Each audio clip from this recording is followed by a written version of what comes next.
मैं चंद्रशेखर, जो लोकसभा का सदस्य निर्वाचित हुआ हूँ, सत्यनिष्ठा से प्रतिज्ञान करता हूँ कि मैं विधि द्वारा स्थापित भारत के संविधान के प्रति सच्ची श्रद्धा और निष्ठा रखूँगा।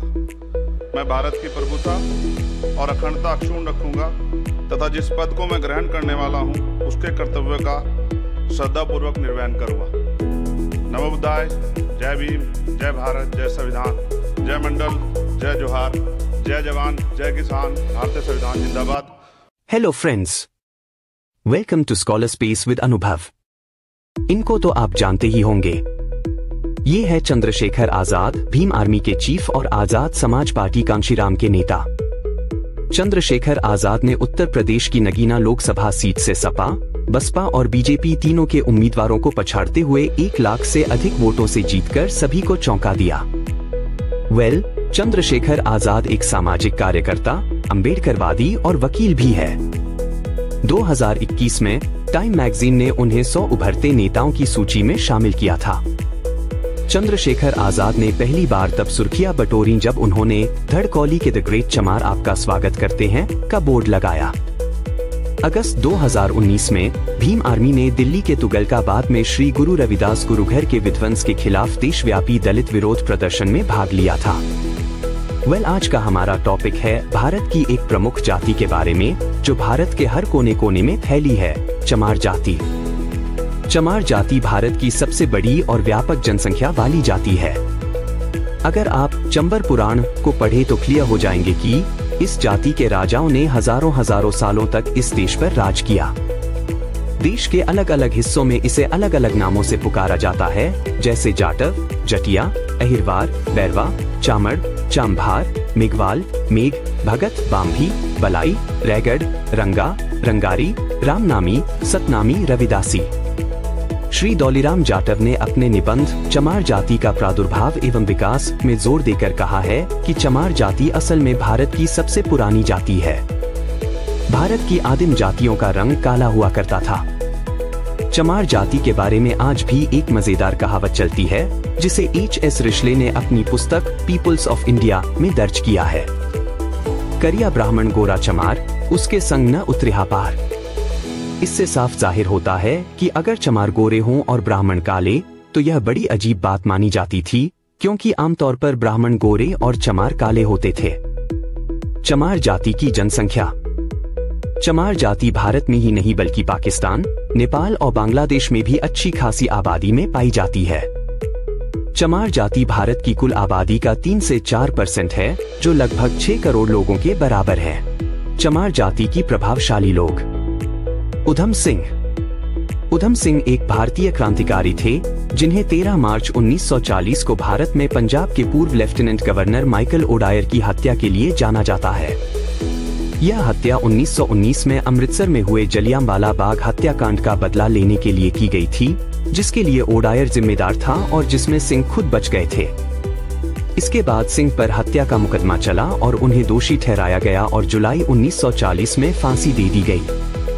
हिरासत में रहते हुए उन्होंने राम मोहम्मद सिंह आजाद नाम का इस्तेमाल किया था। बाबू जगजीवन राम का जन्म बिहार के भोजपुर जिले के चांदवा गांव में हुआ था। भारत के प्रथम दलित उप प्रधानमंत्री एवं एक महान स्वतंत्रता सेनानी और राजनेता, संविधान सभा के सदस्य थे। वे भारत के रक्षा मंत्री रह चुके हैं। उनकी शिक्षा बनारस हिंदू विश्वविद्यालय और कलकत्ता विश्वविद्यालय में हुई। बाबू जगजीवन राम को इंदिरा गांधी ने बाबूजी कहकर बुलाया था। उन्होंने 1934 में कलकत्ता में अखिल भारतीय रविदास महासभा और अखिल भारतीय दलित वर्ग लीग की स्थापना की। इन संगठनों के माध्यम से उन्होंने दलित समाज के लोगों को स्वतंत्रता संग्राम में शामिल किया। बाबू जगजीवन 1935 को रांची में हेमंत कमीशन के सामने पेश होकर पहली बार दलितों के लिए वोटिंग के अधिकार की मांग की थी। 28 साल की उम्र में ही बाबू जगजीवन राम 1936 में बिहार विधान परिषद के सदस्य नामित किए गए थे। 1937 में जब कांग्रेस सरकार बनी, तो बाबूजी को शिक्षा और विकास मंत्रालय में संसदीय सचिव के रूप में नियुक्त किया गया। हालांकि 1938 में उन्होंने पूरे मंत्रिमंडल के साथ इस्तीफा दे दिया था। उनके 50 साल तक सांसद रहने का वर्ल्ड रिकॉर्ड भी दर्ज है। उनके जन्मदिन को समता दिवस के रूप हर साल मनाया जाता है। 1940 के दशक की शुरुआत में भारत छोड़ो आंदोलन में भाग लेने के लिए 2 बार जेल गए। स्वतंत्र भारत में बाबूजी ने कई महत्वपूर्ण मंत्रालयों में सेवा दी। वे श्रम मंत्री, संचार मंत्री, परिवहन और रेलवे मंत्री और रक्षा मंत्री रहे। 1971 के भारत पाक युद्ध के दौरान वे रक्षा मंत्री थे और 1974 से 1977 में कृषि मंत्री के रूप में हरित क्रांति में महत्वपूर्ण योगदान दिया। पॉलिटिकल एक्सपर्ट्स मानते हैं कि अगर बेटे सुरेश राम का सेक्स स्कैंडल सामने नहीं आता तो शायद 1980 के दशक में ही जगजीवन राम के रूप में देश को पहला दलित प्रधानमंत्री मिल गया होता। कांशीराम का जन्म पंजाब के रोपड़ जिले में हुआ था। कांशीराम पुणे में DRDO में लैब असिस्टेंट के पद पर कार्यरत थे। बहुजन समाज पार्टी के संस्थापक थे। कांशीराम का नारा था, जिसकी जितनी संख्या भारी उसकी उतनी हिस्सेदारी। अटल बिहारी वाजपेयी ने कांशीराम को राष्ट्रपति बनने का ऑफर दिया। कांशीराम ने कहा कि राष्ट्रपति क्या, मैं तो प्रधानमंत्री बनना चाहता हूँ। 3 जून 1995 को मायावती उत्तर प्रदेश की सबसे युवा और दलित महिला मुख्यमंत्री बनी। 2001 में कांशीराम ने उन्हें अपना उत्तराधिकारी घोषित किया। 1991 में पहली बार यूपी के इटावा से लोकसभा का चुनाव जीता। 1996 में दूसरी बार लोकसभा का चुनाव पंजाब के होशियारपुर से जीते। 2001 में सार्वजनिक तौर पर घोषणा कर कुमारी मायावती को उत्तराधिकारी बनाया। कांशीराम ने 1973 को all India backward minority communities employees federation (BAMCEF) का गठन किया था, जिसके अध्यक्ष वामन मेश्राम है। सुशील कुमार संभाजी शिंदे महाराष्ट्र के मुख्यमंत्री के रूप में कार्य किया। मनमोहन सिंह सरकार में गृह मंत्री, ऊर्जा मंत्री और 2014 तक लोकसभा में सदन के नेता थे। कांस्टेबल के रूप में महाराष्ट्र पुलिस में काम किया। इसके बाद उन्होंने 6 साल तक महाराष्ट्र CID में काम किया। राम सुंदर दास बिहार के पूर्व मुख्यमंत्री थे। वे हाजीपुर निर्वाचन क्षेत्र से 2 बार सांसद रहे। बिहार के सारण जिले के सोनपुर के रहने वाले थे। बेअंत सिंह खालसा जो जाति से चमार थे, जिन्होंने 1984 में प्रधानमंत्री इंदिरा गांधी की हत्या की थी। बेअंत सिंह ने यह हत्या श्री अकाल तख्त साहिब, सिख धर्म की सबसे ऊंची धार्मिक संस्था, द्वारा दिए गए तथाकथित बदला के आदेश के तहत की थी। मैं सरदार सरबजीत सिंह खालसा जो लोक सभा का मैंबर चुनिया गया हाँ, ईश्वर की सौं खांदा हाँ कि मैं कानून राही स्थापित भारत के संविधान प्रति शरधा ते निष्ठा रखांगा। भारत की सर्ब समर्थता ते अखंडता नू कायम रखांगा अते जिस अहुदे नू मैं संभालण वाला हाँ, उसके कर्तव्यां नू श्रद्धापूर्वक निभावांगा। शैलेंद्र बिहार के आरा के रहने थे। शैलेंद्र द्वारा लिखित 1951 की फिल्म आवारा का गीत आवारा हूँ उस समय भारत के बाहर सबसे अधिक सराहा जाने वाला हिंदुस्तानी फिल्म गीत बन गया था। शैलेंद्र ने राज कपूर की फिल्मों के लिए कई गीत लिखे थे। 1955 में रिलीज हुई श्री 420 उनमें से एक है। इस फिल्म के सभी गाने सुपरहिट हुए और आज भी लोग विभिन्न अवसरों पर इसे गाते हैं। प्यार हुआ इकरार हुआ है, प्यार से फिर क्यों डरता है दिल गीत से शैलेंद्र के बोलों की शक्ति और जादू को कोई भी आसानी से समझ सकता है। यह आज भी बॉलीवुड का सदाबहार सुनहरा क्लासिक गीत है। चमार जाति की प्रभावशाली महिलाएं।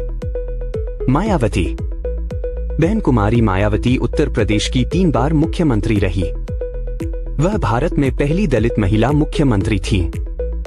वह बहुजन समाज पार्टी (BSP) की राष्ट्रीय अध्यक्ष हैं। बहुजनों मायावती ने 1975 में दिल्ली विश्वविद्यालय के कालिंदी कॉलेज से BA की पढ़ाई की और 1983 में दिल्ली विश्वविद्यालय से LLB की डिग्री हासिल की। वह दिल्ली के इंद्रपुरी JJ कॉलोनी में एक शिक्षिका के रूप में काम कर रही थीं और भारतीय प्रशासनिक सेवा परीक्षाओं की तैयारी कर रही थीं। जब कांशीराम उनके परिवार के घर आए, कहा, मैं आपको एक दिन इतना बड़ा नेता बना सकता हूं कि एक नहीं बल्कि IAS अधिकारियों की एक पूरी कतार आपके आदेशों का पालन करने के लिए लाइन में खड़ी होगी। मीरा कुमार लोकसभा की पूर्व स्पीकर मीरा कुमार बाबू जगजीवन राम की बेटी है। उन्होंने 2009 से 2014 तक लोकसभा की 15वीं अध्यक्ष के रूप में कार्य किया। वह इस पद पर आसीन होने वाली पहली महिला थी। उन्होंने इंद्रप्रस्थ कॉलेज और दिल्ली विश्वविद्यालय से मास्टर डिग्री और कानून में स्नातक की उपाधि प्राप्त की। वर्ष 1973 में उन्हें इंडियन फॉरेन सर्विस में नियुक्ति मिली और 1984 तक उन्होंने स्पेन, मॉरिशस, यूनाइटेड किंगडम जैसे विभिन्न देशों के दूतावासों में अपनी सेवाएं दी। 1980 में वे भारत के सर्वोच्च न्यायालय के सुप्रीम कोर्ट बार एसोसिएशन की सदस्य बनी। वह 2004 से 2009 तक सामाजिक न्याय और अधिकारिता मंत्री थी। 2009 में थोड़े समय के लिए जल संसाधन मंत्री थी। भारत के राष्ट्रपति पद के लिए नामित होने वाली दूसरी महिला बनी। उन्हें 2010 में बनस्थली विद्यापीठ से मानद डॉक्टरेट की उपाधि भी मिली। दिव्या भारती 1990 के दशक की शुरुआत में एक मशहूर भारतीय अभिनेत्री थी, जिन्होंने हिंदी और तेलुगु सिनेमा में काम किया। उन्होंने कम उम्र में ही अपनी अभिनय क्षमता से लोगों का दिल जीत लिया था। उनकी प्रमुख फिल्मों में दिल का क्या कसूर, शोला और शबन, दीवाना और विश्वात्मा शामिल हैं। उनकी असमय मृत्यु ने फिल्म उद्योग और उनके प्रशंसकों को गहरे शोक में डाल दिया। मोहिंदर कौर मिधा लेबर पार्टी की काउंसलर हैं, जो पश्चिम लंदन के ईलिंग बरो के मेयर के रूप में चुनी गई। मैं कुमारी शैलजा, जो लोकसभा की सदस्य निर्वाचित हुई हूँ, ईश्वर की शपथ लेती हूँ कि मैं विधि द्वारा स्थापित भारत के संविधान के प्रति सच्ची श्रद्धा और निष्ठा रखूंगी। मैं भारत की प्रभुता और अखंडता अक्षुण्ण रखूंगी तथा जिस पद को मैं ग्रहण करने वाली हूँ, उसके कर्तव्यों का श्रद्धापूर्वक निर्वहन करूंगी। पूजा एक पंजाबी गायक और अभिनेत्री हैं, जो भांगड़ा, पॉप और लोक संगीत के लिए जानी जाती हैं। उन्होंने अपने करियर की शुरुआत एक बैकअप सिंगर के रूप में की और धीरे धीरे अपनी पहचान बनाई। उनके प्रमुख गीतों में do you know, second hand जवानी और रोमांटिक साई शामिल है। मिस पूजा ने पंजाबी संगीत को एक नया आयाम दिया और अपने फैंस के बीच बेहद लोकप्रिय हैं। अर्चना गौतम एक भारतीय अभिनेत्री और मॉडल है। 2014 में पूर्व मिस यूपी और 2018 में मिस बिकिनी इंडिया बनी और मिस कॉस्मोस वर्ल्ड में भारत का प्रतिनिधित्व किया। उन्होंने बॉलीवुड में भी अपनी पहचान बनाई और सामाजिक मुद्दों पर अपनी आवाज उठाई।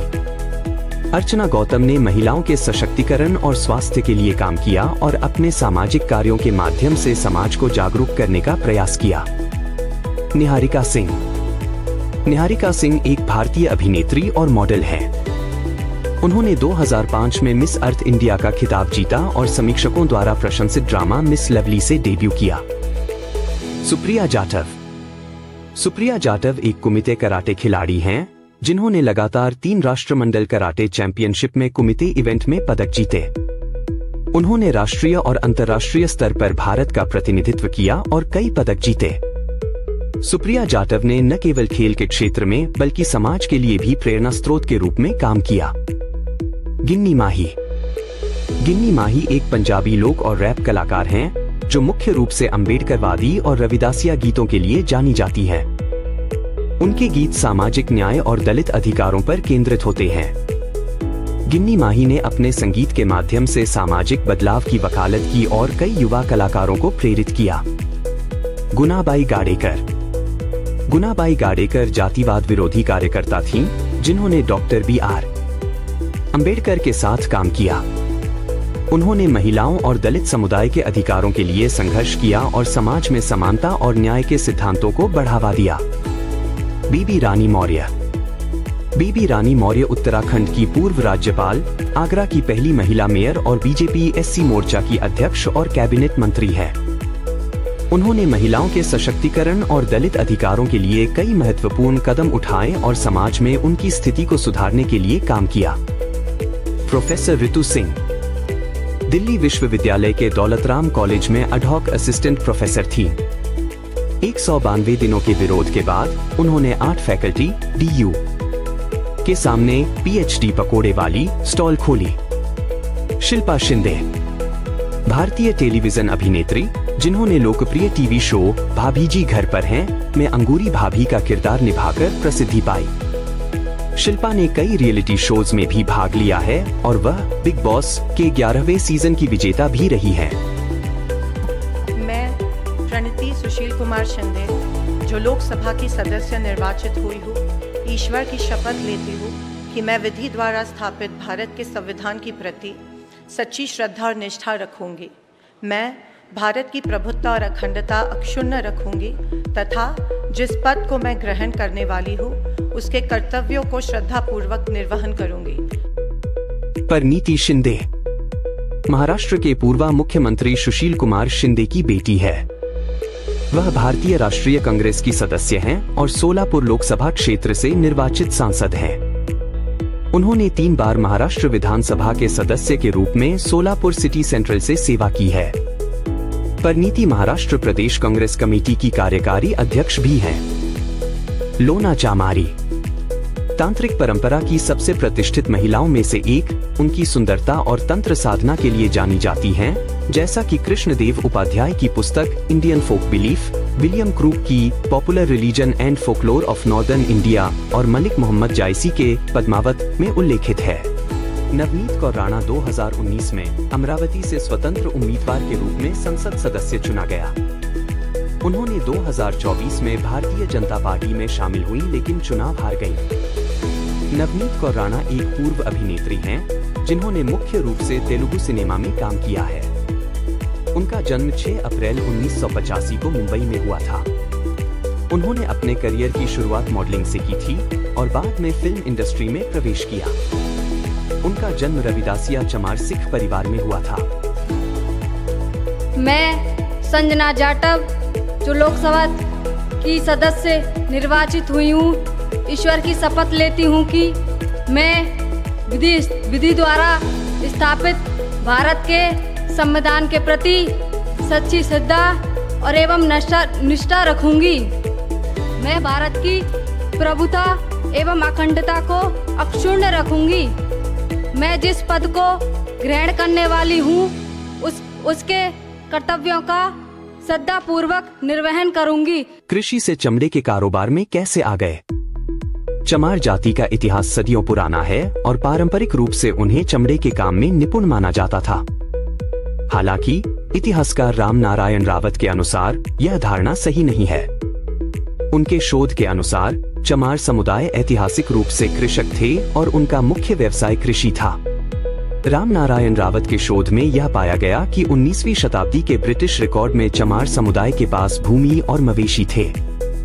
वे सक्रिय कृषिविद थे जो खेती बाड़ी में संलग्न थे और उनकी आर्थिक स्थिति अच्छी थी। यह तथ्य बताता है कि चमार समुदाय का मुख्य व्यवसाय कृषि था और वे संपन्न किसान थे। किसान सभा आंदोलन में चमार और पासी समुदाय की भूमिका भी महत्वपूर्ण थी। रावत बताते हैं कि इन समुदायों की भागीदारी को पहले के इतिहासकारों ने कम करके आंका है, लेकिन वास्तव में चमार और पासी समुदाय ने न केवल सक्रिय भागीदारी निभाई बल्कि अपने अधिकारों और हितों के लिए संघर्ष भी किया। मनुस्मृति, जो हिंदू सामाजिक व्यवस्था का एक प्राचीन ग्रंथ है, में पशुपालन को वैश्य व्यवसाय बताया गया है। लेकिन ऐतिहासिक साक्ष्य यह दर्शाते हैं कि ब्राह्मण, क्षत्रिय और शूद्र भी मवेशियों के मालिक थे और उनका पालन पोषण करते थे। मवेशी धन ही उनके घरों का मुख्य आधार था और इससे पता चलता है कि विभिन्न वर्णों के लोग पशुपालन में संलग्न थे। राम नारायण रावत के इस दृष्टिकोण से यह स्पष्ट होता है कि भारतीय समाज की जातिगत संरचना और विभिन्न समुदायों की पारंपरिक भूमिकाओं के बारे में पुनर्मूल्यांकन आवश्यक है। क्या चमार क्षत्रिय थे? चमार जाति के इतिहास पर विभिन्न दृष्टिकोण और दावे हैं। बीजेपी के नेता डॉक्टर विजय सोनकर शास्त्री की पुस्तक हिंदू चर्मकार जाति में यह दावा किया गया है कि चमार जाति वास्तव में वीर चंबर वंश के क्षत्रिय थे। उनके अनुसार सिकंदर लोदी के शासनकाल 1489 से 1517 से पहले भारतीय इतिहास में चमार नाम की किसी जाति का उल्लेख नहीं मिलता है। उन्होंने दावा किया है कि सिकंदर लोदी ने इन्हें चमार घोषित करके उनका अपमान किया था। भारत के प्रमुख इतिहासकार कर्नल जेम्स टॉड, जिन्होंने द हिस्ट्री ऑफ राजस्थान लिखी, ने भी चंबर वंश के बारे में विस्तार से लिखा है। डॉक्टर विजय सोनकर शास्त्री ने गहन अध्ययन के बाद इस वंश के राजवंशीय इतिहास को विस्तार से वर्णित किया है। शास्त्री के अनुसार मध्यकालीन इस्लामी शासन से पहले भारत में चर्म एवं सफाई कर्म के लिए किसी विशेष जाति का कोई उल्लेख नहीं मिलता। हिंदू समाज में चमड़े का काम निषिद्ध और हेय समझा जाता था, लेकिन मुस्लिम शासकों के आगमन के बाद इसमें बदलाव आया। तुर्क आक्रमणकारियों के समय में चंबर राजवंश का शासन पश्चिमी भारत में था और इसके प्रतापी राजा चंबरसेन थे। डॉक्टर विजय सोनकर शास्त्री का यह दावा कि चमार जाति के लोग वास्तव में वीर चंबर वंश के क्षत्रिय थे और सिकंदर लोदी ने उन्हें चमार घोषित करके उनका अपमान किया था, ऐतिहासिक तथ्यों और व्यापक शोध के संदर्भ में विवादास्पद और संदिग्ध है। चंबर वंश, चमार वंश भारतीय इतिहास में एक प्राचीन राजवंश का नाम है। यह वंश भारतीय पश्चिमी भाग में उत्तराधिकारी था और इसके प्रमुख राजा चंबरसेन माने जाते हैं। चंबर वंश के सदस्य क्षत्रिय थे और उनका मुख्य कार्यक्षेत्र युद्ध और राजनीति में था। वंश का उल्लेख महाभारत के अनुशासन पर्व में मिलता है। चमार जाति का धार्मिक इतिहास। चमार जाति का धार्मिक इतिहास विविधतापूर्ण और जटिल है। यह समुदाय विभिन्न धर्मों में विभाजित है, जैसे कि हिंदू चमार, मुस्लिम चमार, सिख चमार और बौद्ध चमार। चमार जाति के बारे में यह माना जाता है कि उनका प्राचीन काल में बौद्ध धर्म से गहरा संबंध था। डॉक्टर सुमनाक्षर के अनुसार चमार प्राचीन काल के बौद्ध थे और बौद्ध धर्म के पतन के बाद भी इन्होंने हिंदू धर्म की मान्यताओं और मनुस्मृति के प्रावधानों को स्वीकार नहीं किया। इसके परिणामस्वरूप उन्हें समाज के हाशिए पर धकेल दिया गया, लेकिन उन्होंने अपना स्वतंत्र लोकतांत्रिक समाज बनाए रखा। सतनामी विद्रोह 1672। सतनामी संप्रदाय की स्थापना 1657 में संत बीरभान ने नारनौल, हरियाणा में की थी। इसे महान संत रविदास की शाखा माना जाता है। 1672 में एक मुगल सैनिक द्वारा एक सतनामी को मारने के बाद सतनामियों ने प्रतिशोध में सैनिकों को मार गिराया। लगभग 5000 सतनामियों ने मुगल सत्ताधारियों के धार्मिक अत्याचारों और अन्यायों के खिलाफ विद्रोह किया। सतनामियों ने नारनौल में मुगल सैनिकों पर हमला कर मुगल प्रशासकों को हराया। मुगल सम्राट औरंगजेब ने 10,000 सैनिकों के साथ सतनामियों पर आक्रमण किया। युद्ध में लगभग 2000 सतनामियों की मौत हो गई और विद्रोह को कुचल दिया गया। इस विद्रोह ने सतनामी समुदाय को भारी नुकसान पहुंचाया और वे लंबे समय तक असंगठित रहे। विद्रोह ने सतनामी समुदाय के साहस और आत्मसम्मान को प्रदर्शित किया। 1857 के स्वतंत्रता संग्राम में चमारों का योगदान। 1857 के स्वतंत्रता संग्राम में चमार समुदाय ने महत्वपूर्ण भूमिका निभाई, जो भारतीय इतिहास में एक महत्वपूर्ण अध्याय है। इस संग्राम को ब्रिटिश उपनिवेशवाद के खिलाफ भारत का पहला संगठित विद्रोह माना जाता है और इसमें चमार समुदाय का योगदान उल्लेखनीय रहा। उदया चमार और बाके चमार जैसे वीर नेताओं ने इस विद्रोह का नेतृत्व किया। उन्होंने ब्रिटिश सेना के खिलाफ संगठित प्रतिरोध किया और अपने समुदाय के सदस्यों को संगठित कर हजारों अंग्रेजों को मौत के घाट उतार दिया। चमार समुदाय का यह साहसिक योगदान 1857 के स्वतंत्रता संग्राम को मजबूत बनाने में सहायक साबित हुआ और उनकी वीरता तथा स्वतंत्रता के प्रति उनकी प्रतिबद्धता को प्रदर्शित किया। इस संग्राम ने चमार समुदाय की वीरता और संघर्ष की भावना को इतिहास में अमर कर दिया, जिससे भारतीय स्वतंत्रता संग्राम के इतिहास में उनकी एक महत्वपूर्ण पहचान बनी। उत्पला वंश। उत्पला वंश कश्मीर का एक महत्वपूर्ण राजवंश था, जिसने 9वीं से 10वीं शताब्दी ईस्वी तक कश्मीर क्षेत्र में शासन किया। इस वंश की स्थापना अवंती वर्मन ने की थी, जिन्होंने 855 ईस्वी में करकोटा वंश का शासन समाप्त किया। अवंती वर्मन ने 855 से 883 ईस्वी तक कश्मीर पर शासन किया और इस अवधि में कश्मीर में सामाजिक और सांस्कृतिक विकास को प्रोत्साहित किया। अवंती वर्मन के शासनकाल में राजनीतिक स्थिरता स्थापित हुई और उन्होंने कला और वास्तुकला को बढ़ावा दिया, जिसका एक उत्कृष्ट उदाहरण अवंती स्वामी मंदिर है। यह मंदिर उनके धार्मिक और सांस्कृतिक योगदान का प्रतीक है। आईन अकबरी के अनुसार उत्पला वंश के शासक चमार समुदाय से थे। यह दस्तावेज मुगल सम्राट अकबर के अधीन मुगल साम्राज्य के प्रशासन को दर्ज करने वाला 16वीं शताब्दी का एक विस्तृत रिकॉर्ड है। उत्पला वंश का शासनकाल कश्मीर के इतिहास में महत्वपूर्ण माना जाता है, क्योंकि इस अवधि में क्षेत्र में कई सामाजिक और सांस्कृतिक सुधार हुए। अवंती वर्मन की नीतियों और निर्माण कार्यों ने कश्मीर की सांस्कृतिक धरोहर को समृद्ध किया और उनके शासनकाल को कश्मीर के स्वर्ण युगों में से एक के रूप में याद किया जाता है। महान संत गुरु रविदास जी। महान संत गुरु रविदास जी का जन्म उत्तर प्रदेश के वाराणसी शहर में हुआ था। रविदास 15वीं से 16वीं शताब्दी के दौरान भक्ति आंदोलन के उत्तर भारतीय रहस्यवादी कवि संत थे।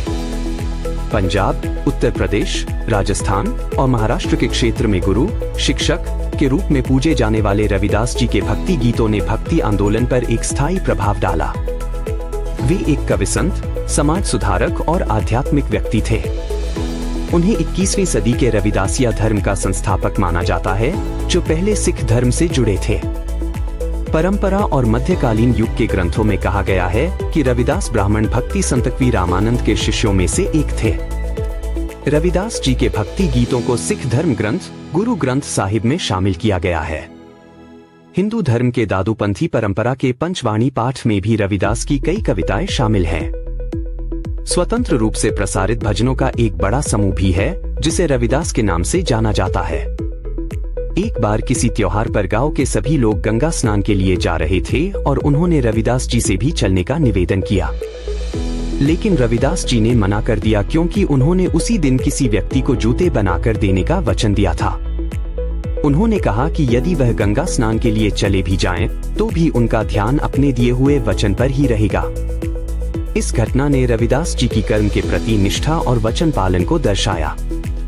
इसी कारण उन्होंने कहा, यदि मेरा मन सच्चा है तो मेरी इस जूते धोने वाली कठौती में ही गंगा है।